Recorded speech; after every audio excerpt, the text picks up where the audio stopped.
Hey everybody, I'm Jason O'Phil. In today's video, I actually want to discuss a theory that I have that is going on in my brain in regards to WandaVision that will actually influence other MCU films, specifically Black Panther 2. Now, going forward, we're going to be discussing spoilers from WandaVision episode 6. So if you haven't watched that episode, go watch the episode, then come back and we can discuss it.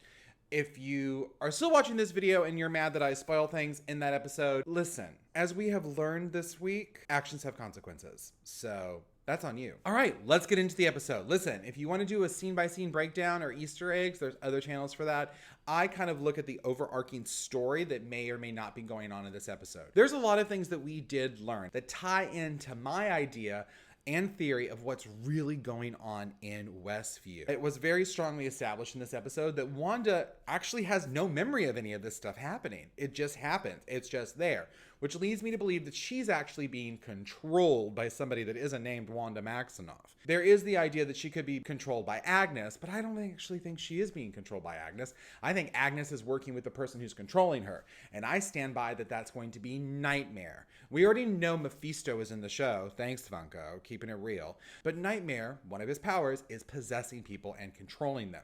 So Nightmare might be the person who's actually controlling Wanda when she uses her powers to such an extent to change things. Now, since this show is replicating other past television shows that we've all grown up with, this episode specifically was replicating the formula and structure of Malcolm in the Middle. Keep that in mind. Now, if you know anything about television, there's always a showrunner, like Joss Whedon.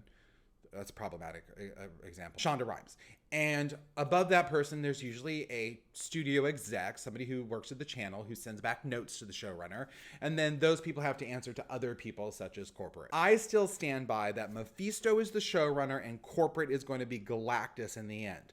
But who's the studio exec sending notes back to the showrunner saying you have to do this? Has anybody looked into Victor Von Doom? Anybody? Oh my goodness, let's break it down. I know a lot of people that work in this industry, and one of the very slight rumors that's been going around is that Reed Richards is actually going to be in Falcon and the Winter Soldier. He's been hinted at in WandaVision through Monica Rambeau. She says she knows a person, specifically working in Reed Richards' field of expertise. So we are going to start seeing the beginning of the Fantastic Four. The reason I bring up Victor Von Doom is very specifically because of Vision. When Darcy hacks into Hayward's files, Vision is of course listed as vibranium decay.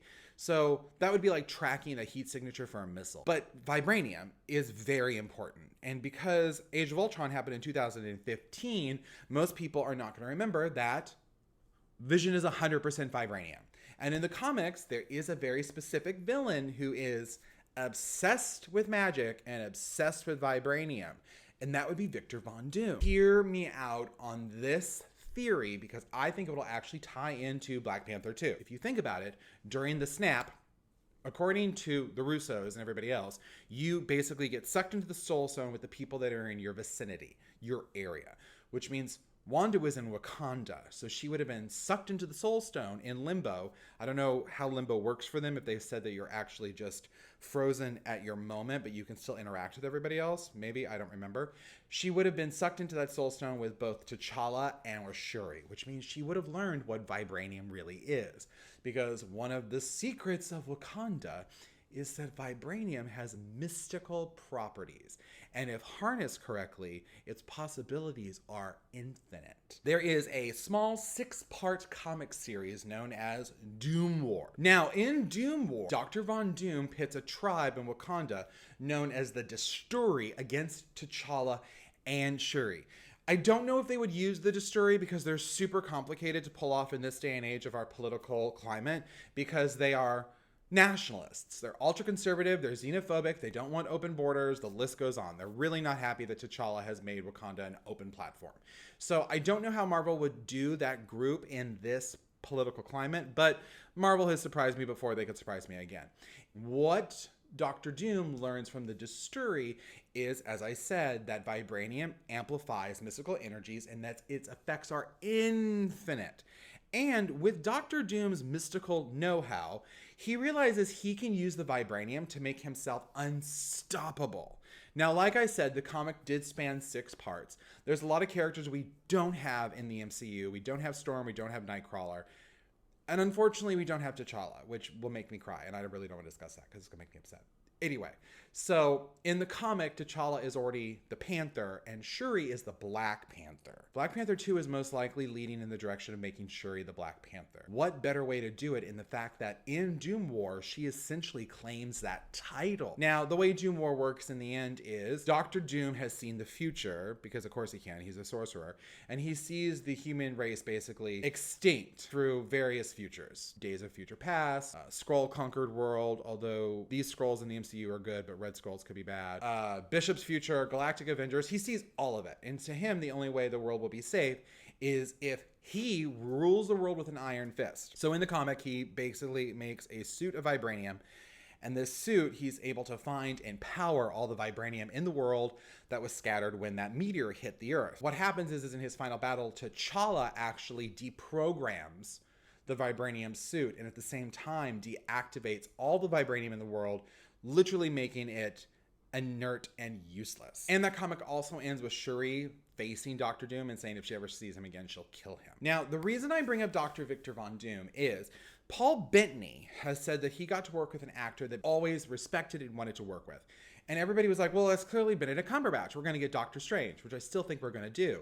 But if Lucasfilm can pull off a Luke Skywalker surprise cameo, then I think Marvel could pull off a Doctor Doom surprise cameo played by maybe Bryan Cranston. The reason I bring up Bryan Cranston is in 2020, Looper shared an article saying this is fan art of what Bryan Cranston would look like as Victor Von Doom. And we just had an episode based on Malcolm in the Middle. Marvel's really good at sending out signals that people are picking up over here when the real signal could be over here. So I'm thinking maybe that's the real signal. Maybe Bryan Cranston is Victor Von Doom. There is a 100% sample of vibranium walking around in Westview, which would be, hello, Vision, which is why I think we see Wanda, or in my thoughts, Nightmare, expand the field around Westview to go even larger to protect him. As I said in my last video, I think Mephisto wants the kids because in the comics, when she makes her twins, she uses 2 soul fragments of Mephisto's and he really wants those back.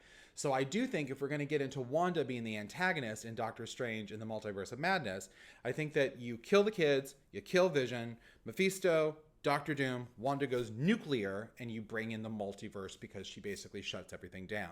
The other thing they've implied in this episode with her powers, which you see Darcy explain to Monica, is Monica has gone through the force field once and gone through it a second time, and it's actually changing her molecular DNA. She is essentially becoming Photon or Pulsar. Technically, since 2013, she's been Spectrum. Whatever. But her DNA is being changed by whatever power is surrounding that town. What if, as we saw in this episode, Wanda does such a big barrier that it encompasses the entire world, and when she goes supernova because we've killed her twins and we've killed Vision and it explodes, it ignites people's DNA that already have the mutant gene into becoming mutants. That's just my thought right there on how we might have the mutants come into this universe. Instead of Wanda saying no more mutants, Wanda says, I'm making all the mutants. Another thing they kept on really making sure that we could see the entire time is there is a marquee in the town square once again, because that's where the theater is. The first film is The Incredibles. That is a film made by Brad Bird, which is greatly influenced by Marvel's First Family. Hello, once again, we're dropping hints. The second film is The Parent Trap. You could read that both ways. You could read it as Wanda and Vision are parents trapped. You can also read it that we have 2 twins, which of course is the basis and storyline of The Parent Trap. 2 twins that bring their parents back together. I'm actually leaning that the most important marquee title in that entire thing is The Incredibles because I think that's a little Easter egg for the Fantastic Four, but I could be wrong. So essentially, in a nutshell, my belief is the person who is puppeteering this entire thing because he wants that vibranium, because he's learned what vibranium can do, is Victor Von Doom. I think he made a deal with Mephisto. Mephisto needs those children to happen so he can get his soul fragments. Victor Von Doom needs Vision because he wants the vibranium because it's a pure 100% source. And he can't just walk into Wakanda right now. That would be safe for Black Panther 2. But they are essentially working together as a team, that's my theory, to get the things that they want. Well, everybody, That's my theory on WandaVision and how it will tie into the MCU, including Black Panther 2.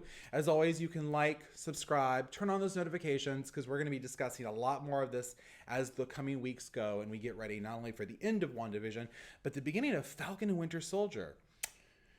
And I've heard there's quite a few, well, Inhumans running around that series.